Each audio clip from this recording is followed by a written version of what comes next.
Hello, and thanks for taking the time again to watch these videos. Again, huge shout out and thank you to everyone who have watched the past videos with my new, let's call it game plan series. And thank you so much for this amazing feedback. Like I received so many messages of people who said, hey, like this is exactly what I needed. This has helped me so much to understand this matchup or to better understand how RKO works, and now I'm really getting into this character. So again, thank you so much for all this feedback, and please keep it coming. I'd love to continue this, and if this helps not only myself, but primarily you, that's awesome, and I would love to do more about that. In this video, we're looking into the KO mirror, but obviously not RKO against RKO, but RKO against the OG Kayo, KO armed and dangerous. And I think everyone expected KO to play a bigger part in the current meta, but it's still a tough matchup at times for many heroes, right? Because OG Kayo can blast so much damage at you, and you need to, really think about how you deal with this. So before we look into the game, again, let's quickly take a look at the game plan into OG Kayo, KO armed and dangerous. Okay, so the game plan that I've been using against KO is first and foremost, again, we need to establish a life lead. And that we can do by, of course, blocking and using sigils, etc. But especially against KO, because he can throw so much damage at you, I think it's super important to leverage your armor early and to establish this lead. Because then that allows you to play way more efficiently. Because all of a sudden, quite easily, you can come for like 8 to 10 with Mocking Blow, or you can use a big bully when you see an outside interference, or you draw it naturally, right? So using the armor early to establish that life lead is really good. And ideally, I think you want to go second.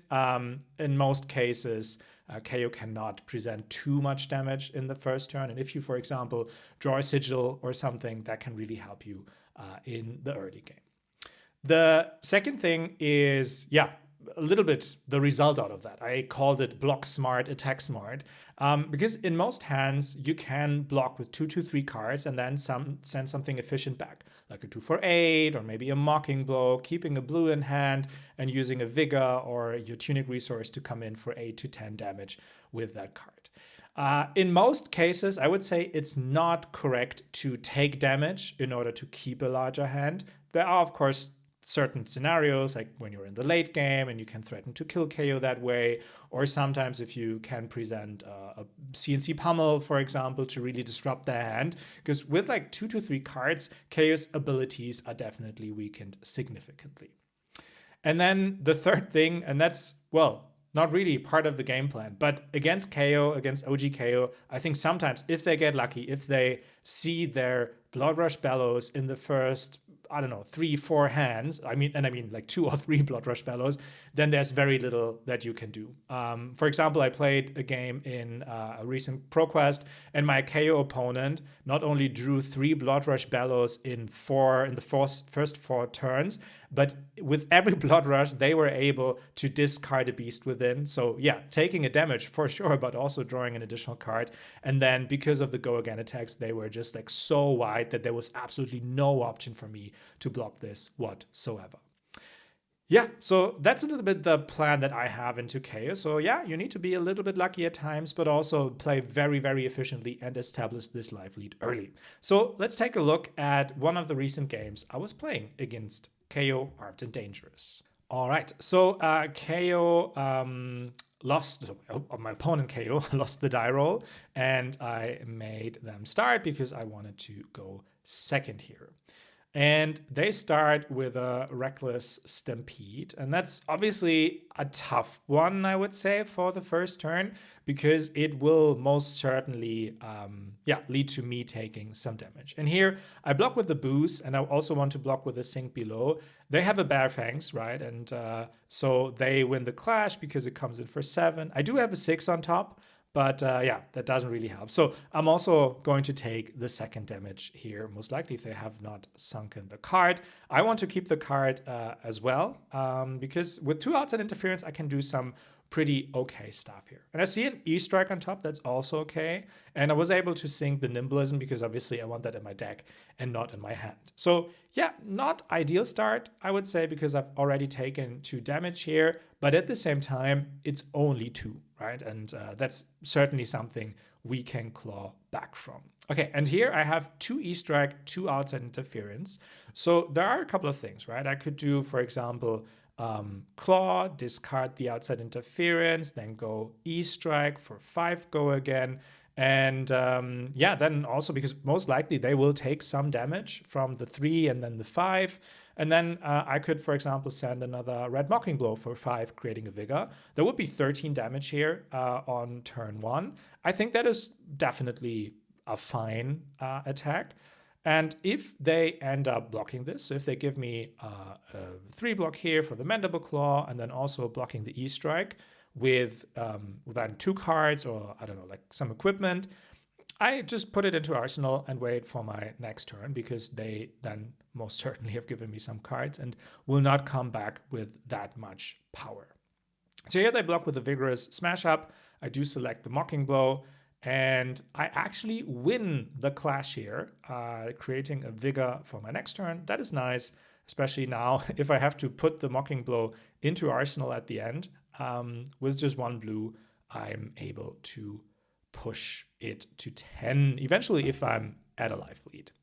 Okay, so here E-Strike comes in for 5 go again. And because now obviously they know that I have the Mocking Blow in hand, so it would definitely be a smart move for them to block 5 here, to not allow me to come in with the Mocking Blow for 5, creating a second Vigor. Okay, and they decide to give me some equipment here, so Savage Sash and Scabskin Leathers. So yeah, it's fine for me. I'd put the Mocking Blow into Arsenal and go about my next turn. So yeah, I do have a blue, but yeah, I'm not live yet because they have more life than I do. So they come in with the Bear Fangs for 8. I do have the Swing Big and the Big Bully, for example, to block, or I could block, yeah, with the Swing Big, the Scabskin Leathers, and the Apex Bonebreaker. That creates me a Might. I just take 1 damage, so I go down to 37. I can then, in my turn, play the Sigil and use the Vigor as well as the Rotten Remains to get the Mocking Blow live, and then still have the Big Bully to put into my arsenal for next turn. So here we go with Sigil. We play the Mocking Blow, and I'm ahead in life, so this comes in for 6, and I can easily push this to 11. Even if they would now Scowling Flashback me, given the KO ability is an instant, I can always do this. So they give me some more equipment here. So that usually leads me to believe that there's like a Blood Rush Bellow or something to come in. Okay, they're also cracking the Savage Stash. So either they're really starved on resources, or there's a Blood Rush Bellow to come. But no Blood Rush Bellow to begin with, but they are able to discard a Beast Within, drawing a red Buckwild, which is a very costly card, right? It costs 3. So yeah, my hand is not ideal. I mean, I have a Vigor, I have Tunic come up, so eventually like I could send Big Bully and then also Pummel while also gaining 3 life with a Sigil. But I could also send CNC Pummel, right? Where I have 2 resources there. I use the Sigil and the other Command and Conquer for 4 resources. So here I think it's a good moment to use Scowling Flashback, because if I get the resource card, they are only able to send a little bit back. And here, well, they are able to send a CNC at me. I'm at 35, so here actually I'm okay with taking the 6, getting the Big Bully into my graveyard, because now like Command and Conquer plus Pummel could be kind of threatening to them, because it would take 2 of their cards. If they end up blocking, could even be more. So here, like even if they now use Scowling Flashback, I could put the Pummel into Arsenal, still play the Sigil before the Scowling is actually like on the stack. And they still need to give me some amount of cards. As they have used so much of their equipment already, they need to give me some cards. And as we all know, like OG Kayo's cards sometimes just don't block. All right, so they don't seem to be blocking at all. So here, I use the Tunic. I also use the Sigil to play the Pummel. Never good to pitch a sigil, of course, right? The 3 life are really nice. But here I'm dealing 10 damage. They need to discard something and the arsenal goes to dust. Unfortunately for me, they had another beast within that they could discard to the pummel. So probably they were baiting me a little bit. And now they've rolled Scab Skins. They've rolled a 4. So most likely 2 attacks hitting me. I'm 10 life ahead. And yeah, I mean, if I keep 1 blue and the big bully, then I could come in for 8 theoretically. So yeah, here I want to give like both equipment, taking 7, go down to 22. And now the question is, do they come in with a claw or is it something more? And it's actually another swing big here. So that's 9. And yeah, so that would be 6. I would go down to, yeah, even with the sigil, I would only be on the same amount of life. So given we're already down so much in life, I should actually consider giving Tunic here. That would, together with the sigil, allow me to go back to 20. And that would allow me to play the big bully, right? So I create a vigor that substitutes the Tunic in some way. And then I would come in for 8.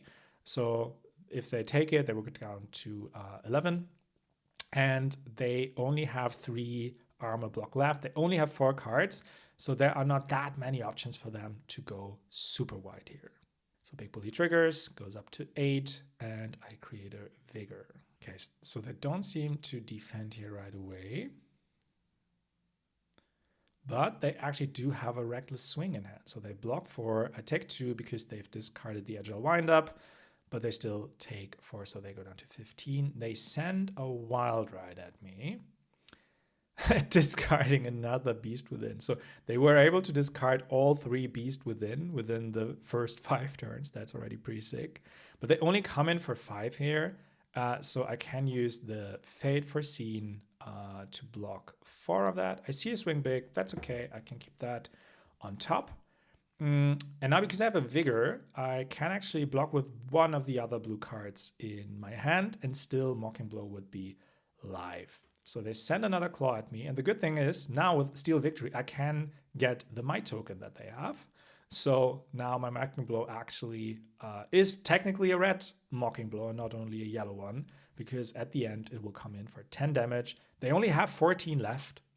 So they most likely need to do some blocking. If not this turn, then most certainly next one. Ideally, I want them to use their Scowling Flashback soon, because I most likely will see some of my go again options, like looking for a scrap, etc. And yeah, obviously I don't want Scowling Flashback to hurt that. So they've took it all. They go down to 4. They now play a yellow Buckwild, coming in for 6. The good thing is I'm quite ahead in life now. So yeah, there are definitely some options here. So I could think about either keeping the whole hand, playing E-Strike for 5 go again, then sending the swing pick. But obviously, like the Scowling Flashback is still there. So it's the better option, I guess, to use the Sink Below and then also block with the E-Strike to only come with a swing big for 8. I could have thought about putting the E-Strike on the bottom. I mean, most of my cards block 3, and maybe there's something more valuable where I could decide to not block. But yeah, I didn't. And so here I used the E-Strike to block 3 of the 4 damage because they've used the arm piece. And now I actually do have 2 resources floating because of the Vigor and the one that NIMBY produces more than I need for Swing Big. So there is an option for me to roll Scab Skin Leathers. But I mean, it could also hurt me. But yeah, I'm actually going for it. I do roll a 6. And so I have 2 action points. I start with a Swing Big because that way there is no option for Scowling Flashback to actually hurt me rather than blocking 2. If I would have started with Mandible Claw, obviously they could have used Scowling Flashback and then Swing Big would have been intimidated. So in this scenario, always start with a Swing Big. Against the 2 resources, they can't do much with their hand. And so, yeah, here they do block quite a bit. Scowling intimidates, but nothing to intimidate. Energetic Impact gives them a Vigor. And they also get the Quicken Chicken token. And here I come with a Mandible Claw for 3. So they could technically take this, of course, go down to 1, and then they would have 3 cards to operate with, but they're also at 1 life only. All right, they take it. They go down to 1. And here comes a Reckless Stampede plus a Quicken token, so they can come in with the Mandible Claw afterwards. I mean, the good thing is that my hand is actually quite decent, right? So I think I don't want to block the Reckless Stampede to not give them extra value off of this, but I do want to block the Claw now with the Steal Victory. Nothing to steal, unfortunately. And that allows me to use the Looking for a Scrap for 5 and then into the Mandible Claw for 3. And I can put the Take It on the Chin into Arsenal. And yeah, ideally the 2 prevention next turn as well as the potential agility is more suitable for the next hand. Because here they do need to block. I mean, they're at 1. They need to block everything I'm sending at them. And here they have their first Blood Rush. So they need to block 6 here. Now sending the Mandible Claw, they need to give me another card. It is another Blood Rush. So very unfortunate for them, of course, that they haven't seen the Blood Rushes early. But at the end, we're only in turn 7, right? And they've seen 2 Blood Rushes. So not too bad from like a statistical perspective, I guess. But yeah, unfortunate for them that they've not been able to play this out. So here they come in with a Bugweld for 5.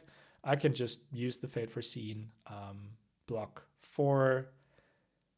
I see a Flex Strength, don't necessarily need that, so put it in bottom. And then I can use a Mocking Blow to pitch into the Looking for a Scrap and have 1 resource floating. And can, yeah, still come in with a Mocking Blow, which would come in for 4. Or I send the Claw for 3, also an option. Now they need to give me 2 cards, another Energetic Impact, so they come in for Creative Vigor. And I do send the Mocking Blow because that way it comes in for 4. First of all, I get a Vigor, and they need to give me at least a 3 block and their Tyrannical Rex or both cards in the hand. So that happens. They do give me the equipment. And even if they now send like a Claw or whatever, I can use the Take It on the Chin to give me another Agility. I do that. I only take 1. I go down to 5. And now I can, for example, start with a Swing Big. Then it has Go again. I can use the Looking for a Scrap, have 2 resources floating, could come in for Claw, or could even come with the Mocking Blow for 5. So this is definitely game. There's no way in the world that they are capable of blocking this. And yeah, here they already need to give me 3 cards on the Swing Big. So whatever I'm sending next, if it's more than 3, I should be winning. So here, Looking for a Scrap, and then I could still come in for the Mocking Blow. But they already say good game. This was it. No option for them to come back. Cool. Yeah, so that was a quick game against Kayo. I mean, most of these games don't take forever because that's quite a lot of damage on both sides, technically. I would say, yeah, I was probably a bit lucky that they haven't been able to use their Blood Rushes. At the same time, they've been able to discard 3 Beast Within, 1 to a Pummel, which I actually wanted to hurt them a little bit more. So like, I think it was not completely unlucky for them. Yeah, but let's take a look at the review real quick to see how we did. So I think it wasn't super visible in this game, but I'm also like reviewing the game plan per se a bit. And so often I think Scowling is just the absolute MVP. I think here in this game, it didn't change much because they were still able to send the Command and Conquer for 6 because it seems like they were a bit starved on resources. But there are times where you can kind of like anticipate that without one of the cards in their hand, they can't do much more than just like swing the Claw. So yeah, timing your Scowling Flashback right is absolutely essential against KO, Armed and Dangerous in most games. Yeah, it's at the same time, like as said at the beginning, like you want to use your armor early. That's true, but yeah, Scowling is such an essential piece. So yeah, really pay attention to when you're using it. But never forget, they have this card too, right? And as you've seen in this game, if I would have played the one hand differently, right, where I had the Go Again option, right, where I had or not because of the Scab Skins that I rolled, right? If I would have started with a claw and not the swing big, they could have gotten so much value out of the Scowling Flashback. So yeah, always pay attention that they have this card as well. The second thing that, and you've seen this in parts here in this game, is that Steel Victory can actually sometimes be the absolute MVP against KO Armed and Dangerous. I mean, they do play a lot of cards still that they can discard, and then obviously there's the KO ability. So there are a lot of token auras that they are creating, like usually the mites, but at times also agility tokens. And I feel that whenever they are creating agility tokens, they oftentimes keep their hand, right? Because they want to use that to deal as much damage as possible and bring me into a bad position. So in those cases, if you know, like you see that they created this agility and you know they come in with one more attack, waiting for your Steel Victory for the last attack it can be so insane, because then you take their agility, they've deliberately put it into a position where they really wanted this, and then kind of like set up to do this. Then you take their agility, and they can really like crush their turn, their game at times. So yeah, using this card wisely is also kind of insane in the KO mirror. Cool, that's it. That's from me. Thanks again for watching. Please let me know what's your experience with playing Rival KO into OG Kayo. Let me know if there was anything in the game that you would have done differently. And also, please, if there's anything that you see differently from the game plan that I've presented, please let me know. I mean, we're all here to learn together, and I would love to get your input on this. So thanks again for watching. Please subscribe to the channel, and I hope to see you in the next video. Take care, and bye-bye.